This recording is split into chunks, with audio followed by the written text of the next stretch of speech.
Hey homies, welcome back to another Dirtbag review. We're doing one from the mobile lab. We haven't done one of these in a long time, huh, homies? So anyway, real quick, before I get into it, I just wanted to say, please like, share, and subscribe. Share with your friends because sharing is caring. Don't forget to leave me a comment down below because it helps in the algorithm, homies. Alright? So tell me what you guys think after the video. Tell me what you guys think of the movie or whatnot. And tell me about how horrible the sound is inside this mobile lab. You know, we're out and about, we're on the move, homies. But anyway, you know, so yeah, so hit me up, let me know what you guys think, you know. Anyway, I'm gonna go ahead and we're gonna go ahead and start the clip here in just a minute, you know, so you guys can see what's going on, what movie we're talking about. Then we'll get right into it, all right, homies? So anyway, apologize for the lighting and the sound, you know, but we do what we can with what we can, all right? So I was watching, homies. Firme.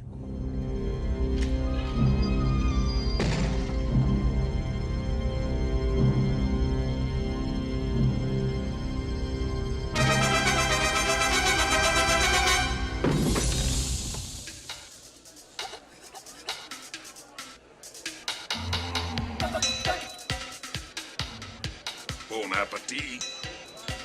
Oh, good God. Let's check it out. Well, get a load of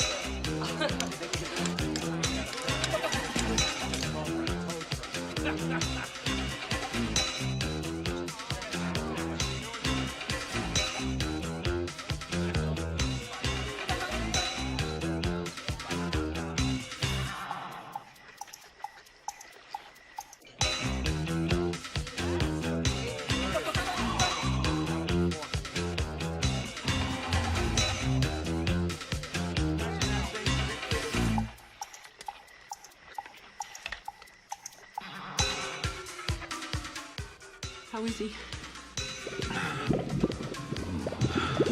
That's good. Processing nicely. Processing very, very nicely. All right, continue.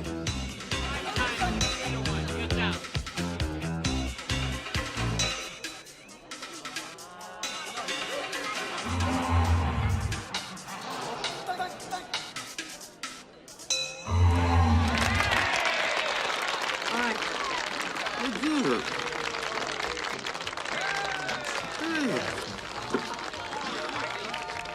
I think that just about does it. He's not done yet. Well, he may take a little while with that last bite, but it'll go down. That ain't the last bite. Well, sure it is. There's nothing on that plate but gristle and fat. Double the bet. Oh, God, no. No problem. Listen, if I can get a dessert down him, think you could throw in a couple of Paul Bunyan hats for the kids? All right, so probably as some of you have probably guessed by now, the movie we're talking about today is The Great Outdoors. It came out in 1988, homies. It was directed by Howard Dutch. I think that's how you pronounce it. Some crazy, it almost looks like Duluth, but it's spelled D-E-U-T-C-H. So I think it's Dutch. Dutch? Sounds good on me, Holmes. Anyway, let's go on. So it's also written by the late great John Hughes, you know, the king of the 80s. But anyway, let me go on. So this movie stars the late great John Candy as Chet Ripley. Him and his old lady Connie Ripley, played by Stephanie Ferrisy, are taking their two kids up to Canada, up north, you know, to the great outdoors, to, you know, the woods, you know, to some old cabins, you know, for a little 3-day vacation, you know, just chilling out there, you know. You know, get out to the nature, you know, spend some time with the family kind of thing, you know. It's pretty Firme, you know. So, and they're cruising along. They're from Chicago, you know, just like everybody else is in John Hughes' stories, you know. They're all from, like, you know, Shermer, Illinois or whatnot, you know. But it's like a suburb of Chicago, you know. They're all from Chicagoland, basically. So, as they're heading up, you know, they're having a good time. They're, you know, talking about, like, what's going to happen. They're singing along songs and stuff, you know. That's another thing I want to really get into real quick. Man, the movies back in the day, the music, like, just the way that they incorporate it all together is so good, you know. Like, even, like, playing that song, you know, Yakety Yak, and everybody's all singing along to it. It's pretty good, man. It's like, it just made it feel like more real, more authentic, in my opinion, you know, when you're watching these movies back in the day. But anyway, so as they're getting up there, you know, Roman Craig, who's played by Dan Aykroyd, and Kate Craig, along with their daughters.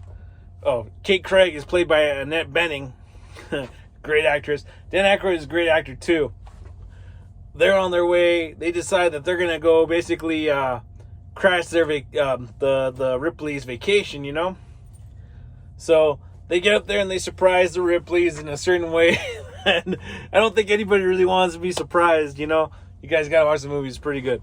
Well, anyway, you know, so they're going about their business, you know, and clearly, Chet does not care for Roman at all, because Roman's like this fast-talking, you know, stock exchange guy. He's like real full of himself, you know. He thinks he knows everything. He knows best, you know.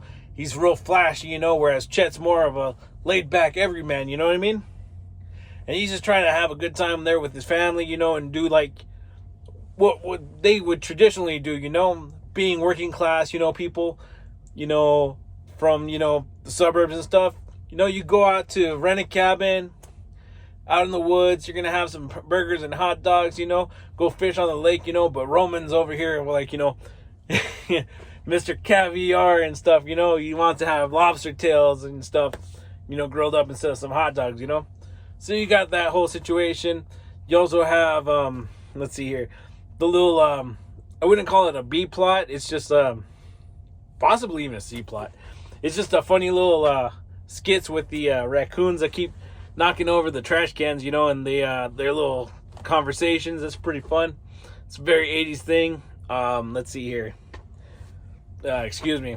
And then you got Chet telling everybody the story of the bald-headed bear, who is played by Bart the Bear. They actually got a grizzly, trained grizzly, to be in this movie, but, you know, it's a pretty terrifying story, you know. Definitely worth the watch. You know, and just real interesting little story tidbits and stuff. Like, for instance, the old 96er there at the Paul Bunyan restaurant. Definitely a great scene as well, you know. It's just a lot of these awesome scenes put together by these great actors, great comedians, to portray the story of these two families that don't really click, you know, but they're, you know, kind of trying to be civil, I guess, you know, until it all breaks down. And turns out that Roman might not be 100% what he says he is, you know, but definitely not going to spoil the movie for you guys. I know it came out in 1988. It's been out for a long time, but maybe some of you guys haven't seen it. You know, you're taking this suggestion to heart, you know, but definitely worth the watch, you know. And like I said, we didn't have John Candy for very long, but anything that he's in, it's gold, you know, like Trains, Planes, and Automobiles. But anyway, so like I said, this is a great movie. I hope you guys enjoyed this review. It was really quick. You know, it's what can I say? It's just a great, like, family movie, really. You know, you can watch this movie with your kids and stuff. You know, you can watch it by yourself. It's a great comedy, you know. It's about people coming together, you know, hashing out their differences. Just a really great story all together, you know. It's well shot, you know, lots of fun. I mean, especially the skiing scene, man, that's great too. But anyway, I don't want to keep rambling on and on and on. This is such a good movie, though, so you definitely should watch it. Let me know what you guys think. So like I said, please like, share, and subscribe. Share with your friends, because sharing is caring. Leave me a comment down below. Subscribe if you haven't had a chance to yet. And why don't you hit that bell notification? That way you know whenever my videos come up. All right. So I love watching, homies. Thanks for tuning in. Firme, homes.